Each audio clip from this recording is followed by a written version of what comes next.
Hey guys and gals and everything in between, folks, I'll just say folks. This is my little playtest video of this Ludwig Standard,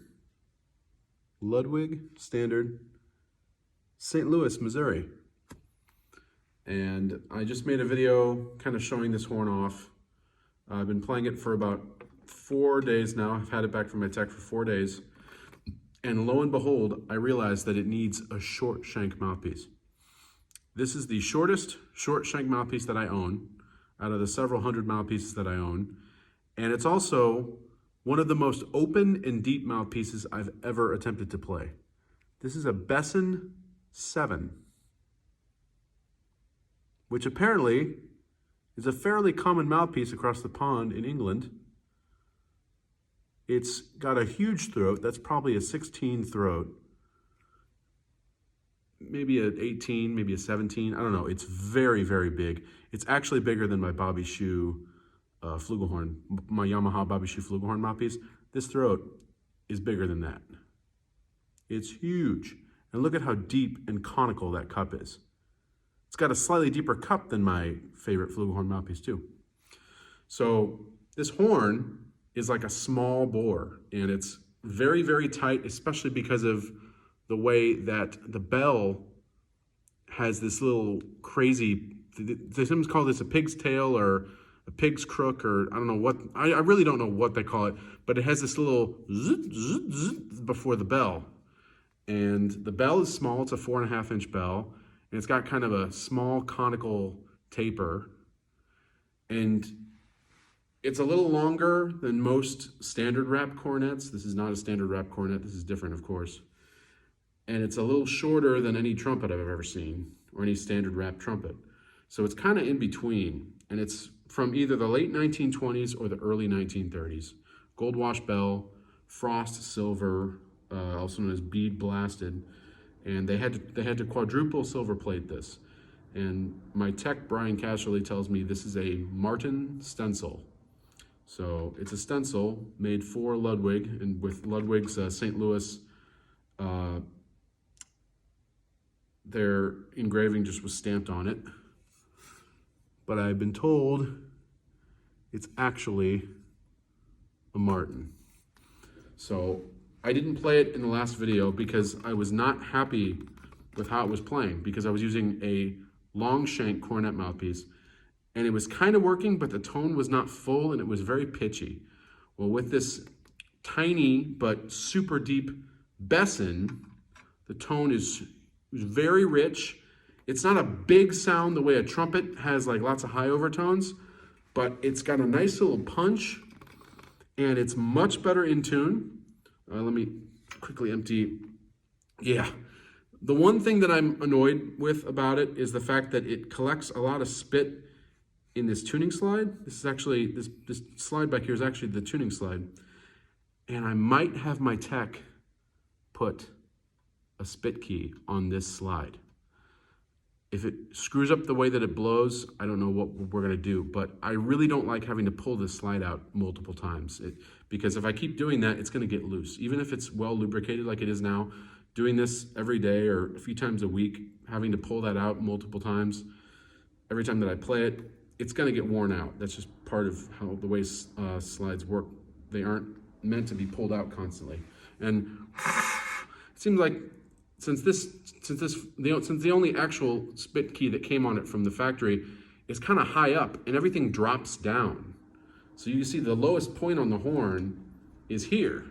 This is the lowest point. And there's this area, which is where some of the spit collects, but it quite easily gets put down into here, and even more easily it ends up here.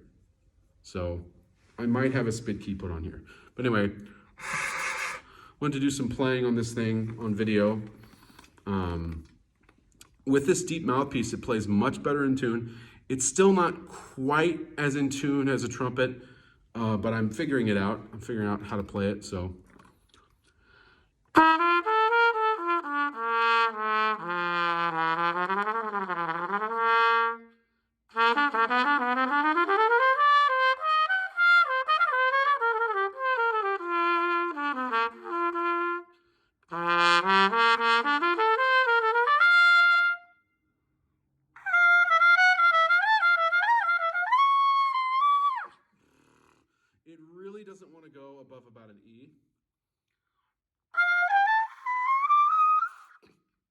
almost got off the F sharp. I got one out earlier.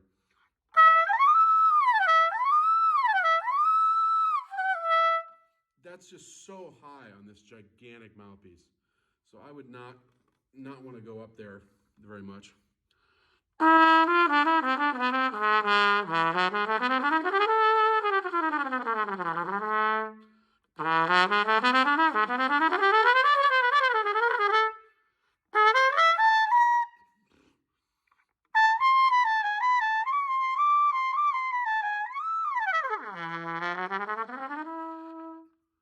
So you can hear it's got this like wonderful singing quality to the sound.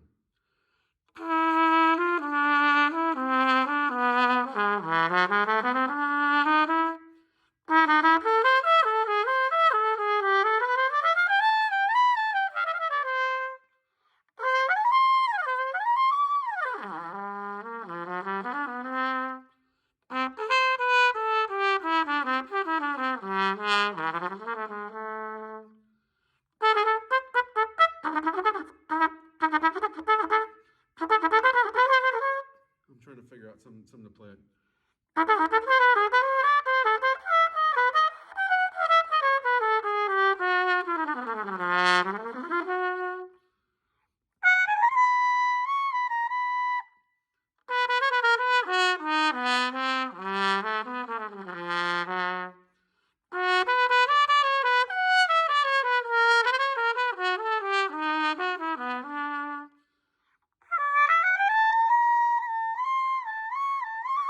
Like, it really does not play easy up high because the mouthpiece is so huge.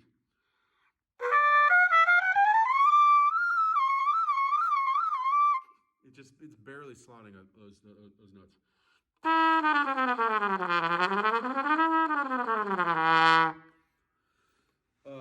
That's enough noodling for now, but I want to play a little excerpt. This is the theme to October Sky, written by Mark Isham.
So you can hear it's got a real lovely, small, rich tone. So definitely can't compete with most trumpets in terms of volume or brightness.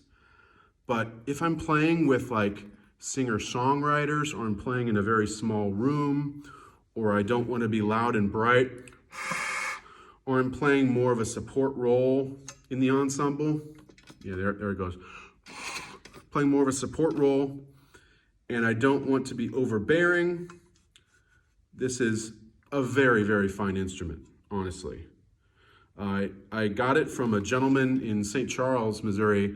I paid $60 for it. It had a bunch of braces messed up, and I sent it to Nodelman Music, and that's a great store out in Lemay Ferry, St. Louis, South County, St. Louis. And Brian Cashley, he fixed it up. He did just excellent work. Almost a full refurbish from him.